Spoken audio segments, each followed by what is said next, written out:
Halo semua, di video sebelumnya kita sudah membahas apa saja sih penyebab dan akibat seorang yang mengalami insecure dengan penampilan fisiknya.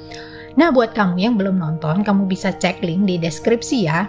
Lalu bagaimana sih supaya kita tidak lagi insecure dengan penampilan fisik kita? Bagaimana sih cara mengatasinya? Nah, paling tidak ada beberapa hal yang akan kita bahas pada video kali ini. Yang pertama, renungkan kembali apa arti cantik, ganteng, cakep, atau menarik. Apakah kecantikan hanya sebatas atau terbatas pada penampilan fisik saja? Bagaimana dengan inner beauty? Jika konsep kecantikan kita atau konsep menariknya kita itu sempit, hanya pada penampilan fisik aja, maka ya nggak heran kita hanya berputar-putar pada masalah yang sama dan merasa tak terselesaikan. Namun jika konsep kecantikan kita lebih luas dan lebih tepat, maka itu adalah langkah awal untuk membangun kepercayaan diri yang lebih sehat. Yang kedua, menerima bagian fisik yang tidak bisa kita ubah. Contoh bagian fisik yang tidak bisa kita ubah misalnya tinggi badan. Sebenci apapun kita dengan tinggi badan kita, hal itu tidak akan mengubah apapun. Malah semakin kita benci, semakin kita tidak percaya diri.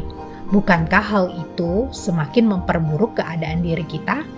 Untuk itu, yang bisa kita lakukan itu adalah menerima bagian yang tidak bisa kita ubah dalam diri kita. Terutama bagian penampilan fisik yang tidak bisa diubah. Yang ketiga, fokus ubah hal-hal yang bisa kita ubah. Nah, daripada kita mengutuki tinggi badan kita, bukankah lebih baik kita fokus pada hal-hal yang bisa kita ubah?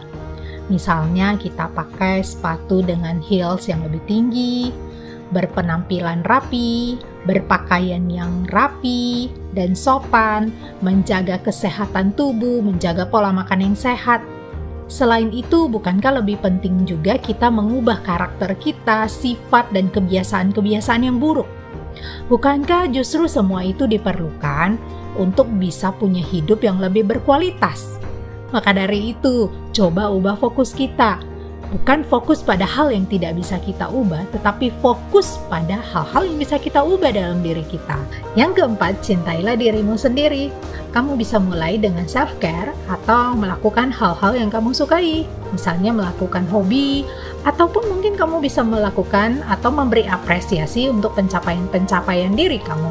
Walaupun itu kecil, tapi bisa memberikan apresiasi juga untuk hal-hal baik yang sudah kamu lakukan.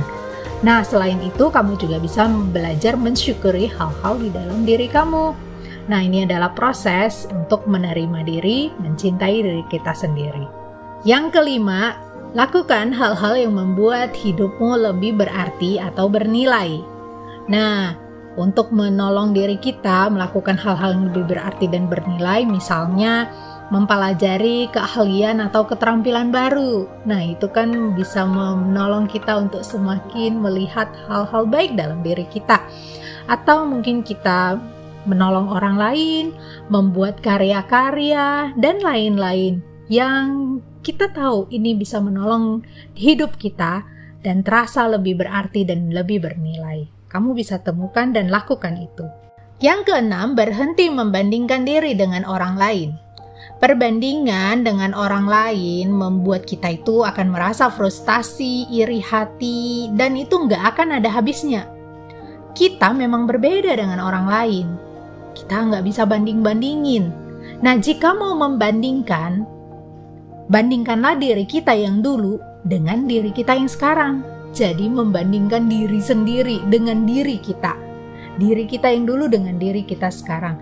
Nah, di sini akan menolong kita untuk melihat diri kita yang mungkin semakin berkembang, ada hal-hal yang semakin baik, atau pertumbuhan dalam diri kita, mungkin di dalam karakter ataupun kepribadian. Yang ketujuh, temukan keunikan diri. Keunikan diri merupakan hasil bagaimana kita mengakui dan menerima kekurangan diri kita, serta mengenali dan mengembangkan kelebihan diri kita. Jadi, berani menjadi diri sendiri yang terbaik tanpa perlu sama dengan orang lain.